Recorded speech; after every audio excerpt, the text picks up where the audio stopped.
오늘 우리에게 주시는 하나님의 말씀은 고린도전서 6장 9절에서 11절 말씀입니다. 불의한 자가 하나님의 나라를 유업으로 받지 못할 줄을 알지 못하느냐? 미혹을 받지 말라. 음행하는 자나 우상 숭배하는 자나 간음하는 자나 탐색하는 자나 남색하는 자나 도적이나 탐욕을 부리는 자나 술 취하는 자나 모욕하는 자나 속여 빼앗는 자들은 하나님의 나라를 유업으로 받지 못하리라. 너희 중에 이와 같은 자들이 있더니 주 예수 그리스도의 이름과 우리 하나님의 성령 안에서 씻음과 거룩함과 의롭다 하심을 받았느니라. 아마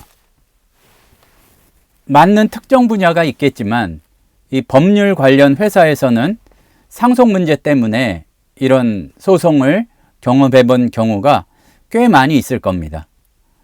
아마 또 그 가운데 여러 케이스에서는 본인이 받을 줄로 착각했는데 법적으로 따지어 보니까 자격이 없어서 결국에는 상속을 받지 못하는 그런 경우들도 많이 보셨을 겁니다. 법적으로 상속자가 아니라면 아무리 큰 재산이 있어도, 그게 준비되어 있어도 자신의 것이 될 수 없을 것입니다. 그런데 바로 오늘 본문이 이 문제를 다루고 있습니다. 하나님 나라의 유업을 받을 자격이 누구에게 있는가 하는 문제입니다. 우리가 말씀을 계속 살펴보았지만 고린도 교회의 문제를 바울은 계속해서 지적해 왔습니다. 스스로들 성도라고 하나님 나라 백성이라고 자부하면서도 교회는 분열되어 있고 또한 음행도 사라지지 않고 만연하고 있다고까지 지적할 수 있는 상황이었고, 또 요 직전의 상황을 보게 되면 성도들끼리 세상 법정에 가서 송사하는 일까지 벌어지고 있었습니다. 겉으로는 그리스도인이지만 삶의 방식은 세상 사람들과 다를 바가 없었습니다. 그래서 사도 바울은 이제 굉장히 근본적인 질문을 던집니다. 불의한 자가 하나님의 뜻대로 사는 모습이 삶에서 드러나지 않는 자가 하나님 나라를 유업으로 받지 못할 줄을 알지 못하느냐? 이게 앞에서 송사하는 문제를 다루고 이어서 나왔다는 것도 좀 의미가 있을 것 같습니다. 도덕적인 권면의 차원이 아니라 정체성의 문제를 다룰 때에 이렇게 볼 수가 있는 거죠. 너희가 살아가는 모습도 하나님 나라 백성이 아닌 사람들하고 똑같고, 또 한 가지로 하나님 나라 백성이라고 하면서 정말 중요한 문제나 이러한 내용들을 살필 때에 하나님의 뜻대로 판단하는 것이 아니라 그것을 세상의 잣대에 넘긴다면 과연 너희는 누구냐? 이런 얘기입니다. 우리에게도 하는 이야기입니다.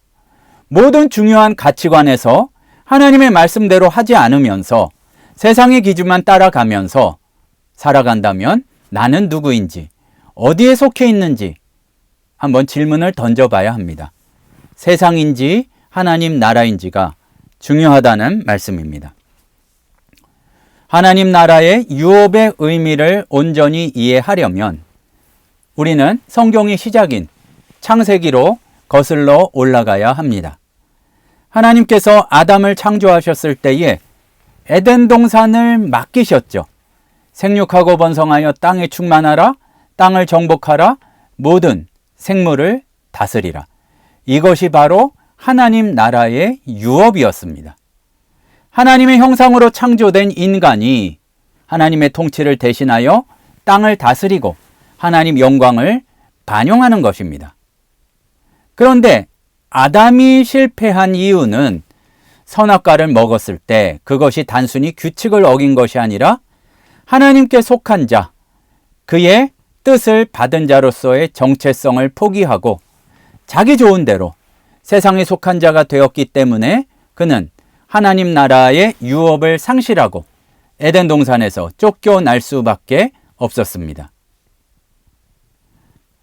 그의 실패가 그렇게 모든 인류에게 영향을 미쳐서 우리도 태어날 때부터 세상의 아들로 죄의 종으로 태어났다고 볼 수가 있는데, 예수로 말미암아 그것이 해결된 것이 복음이고 또 우리는 그것을 믿고 살아간다고 하면서 또 다시 돌아가서 하나님 나라의 유업을, 일을, 짓들을 하고 있느냐. 정확히 하자면은 너희가 겉으로 하나님 나라의 백성이라고 착각할 수는 있겠으나 삶에서 이러저러한 문제들이 드러난다고 한다면 사실은 너희가 하나님 나라를 도무지 유업으로 받을 수 없는 존재다, 이렇게 말하는 걸지도 모르겠습니다.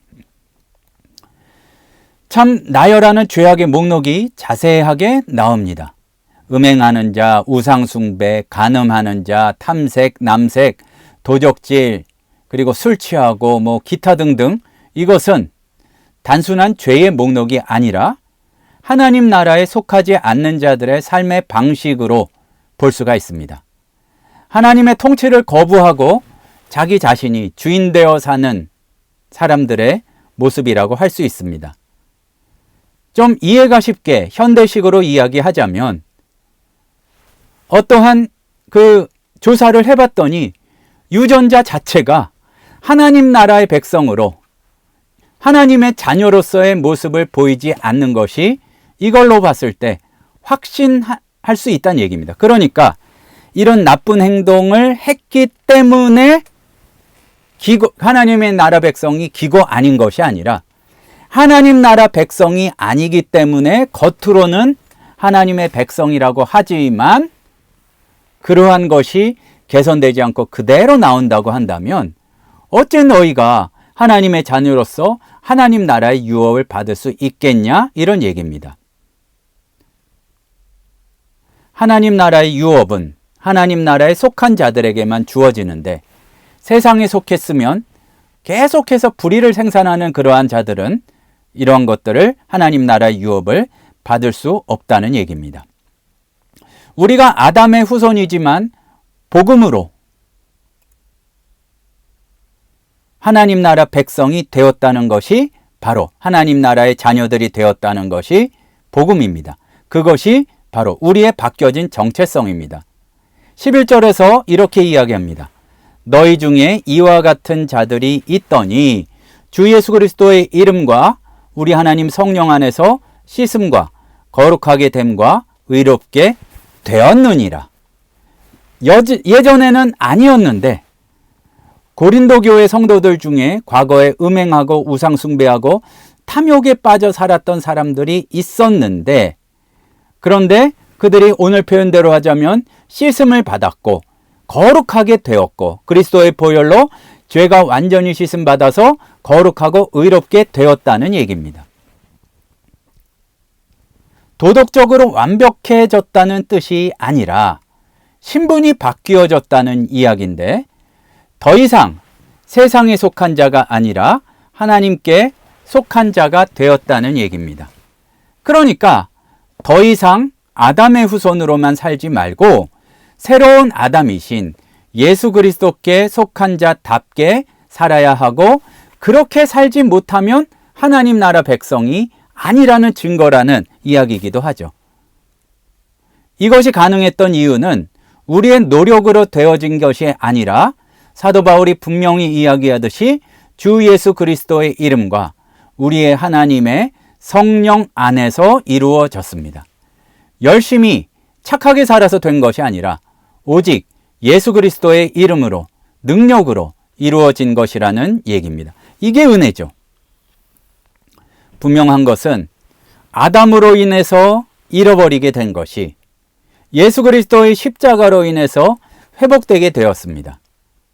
아담이 잃어버린 그 유업이 그리스도께서 새로운 아담으로, 마지막 아담으로 오셔서 아담이 실패한 그 시험에 승리하셨기 때문에 우리가 그 피값으로 말미암아 씻음받고 거룩하게 되고 의롭게 되었다는 얘기입니다. 그래서 신분이 바뀌었습니다. 신분이 바뀌어서 우리는 하나님 나라의 상속자가 되었습니다. 그런데 여기서 끝이 아니고 문제는 많은 그리스도인들이 이 진리를 들어는 보았고 머리로는 알고 있지만 실제 하루하루 살아가는 삶 가운데에서는 여전히 그대로 세상의 아들처럼 세상에 속한 자손들처럼 살아간다는 이야기입니다. 그것을 지적하는 가운데 오늘 이 말씀이 나온 거죠. 고린도 교회의 문제가 이것이었고 그리고 분명히 알아야 할 것은 오늘날 우리의 문제이기도 합니다.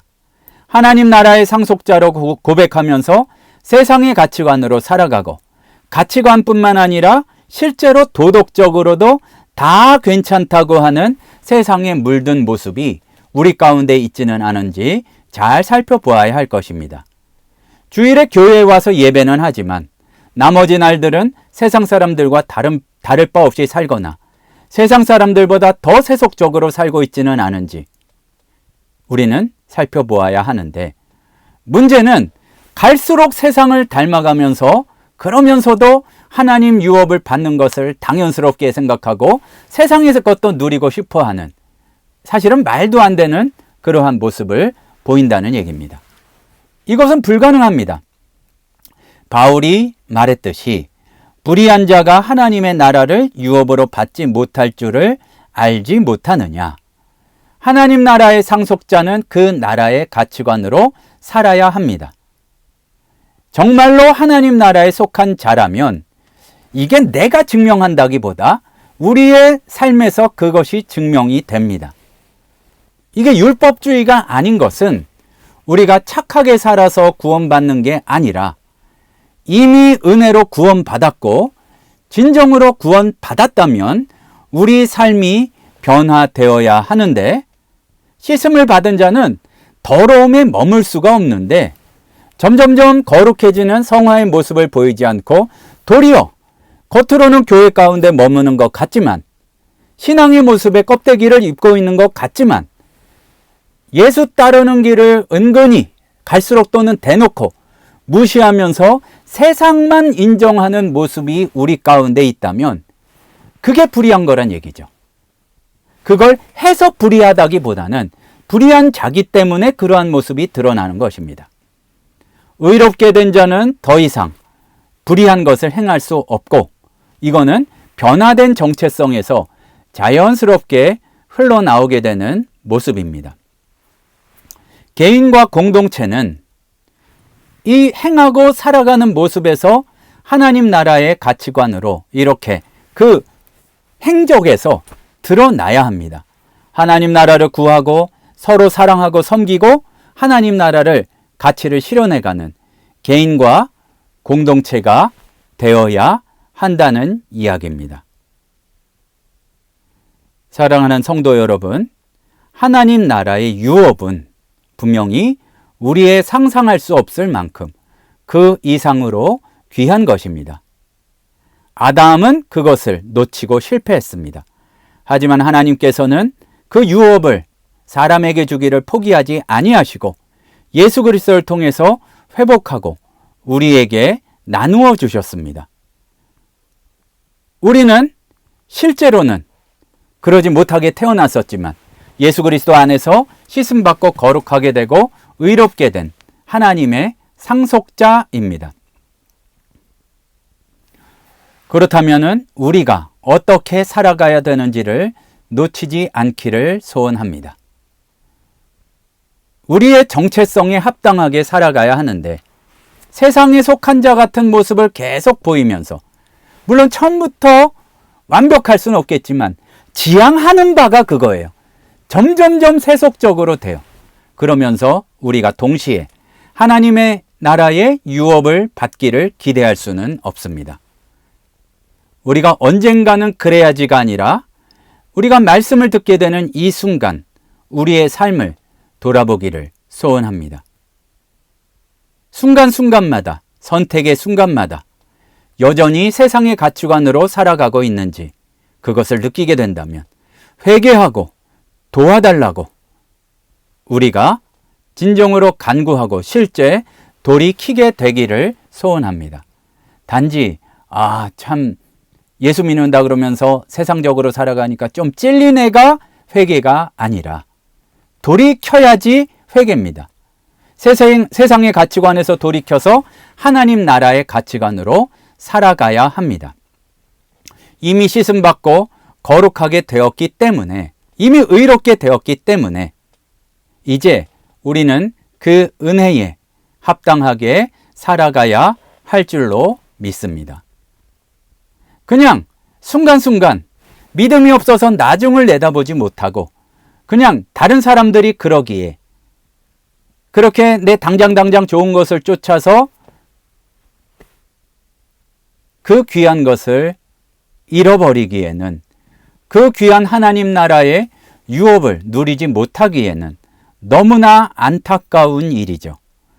우리 모두가 하나님 나라의 상속자로서 하나님 나라의 가치관대로 살아가며 그야말로 이미 그 자녀에게 허락하신 하나님 나라의 유업을 온전히 받는 자들이 되기를 주님의 이름으로 소원합니다.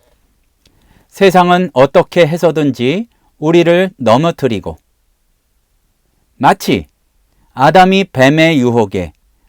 화하가 뱀의 유혹에 넘어갔듯이 어떻게 해서든지 우리를 넘어뜨려 하나님 나라의 유업을 받지 못하게 하려고 애를 쓸 것이지만, 우리는 시험에 빠져들게 하지 말기를 기도하면서 하나님 나라의 유업을 놓치지 말고 그것을 누리고 그것을 나눠주기까지 할 수 있는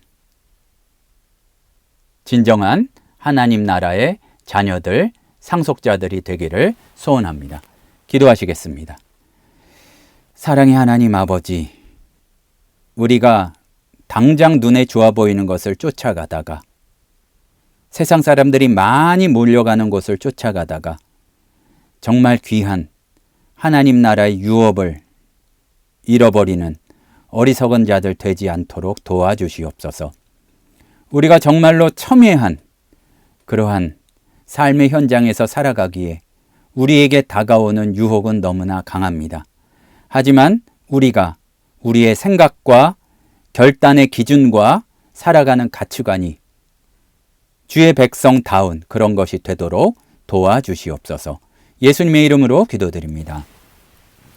지금은 우리 주 예수 그리스도의 은혜와 하나님 나라의 그 유업을 주고자 하시는 하나님의 극진하신 사랑하심과 성령님의 우리의 연약함을 도우시는 인도하심의 역사가 이 순간 머리 숙여 정말로 주님의 나라의 백성의 유업을 사모하는 그 삶을 살아가기를 소원하는 신우회원들, 성도들 머리 위에 이제로부터 영원까지 함께 있을지어다. 아멘.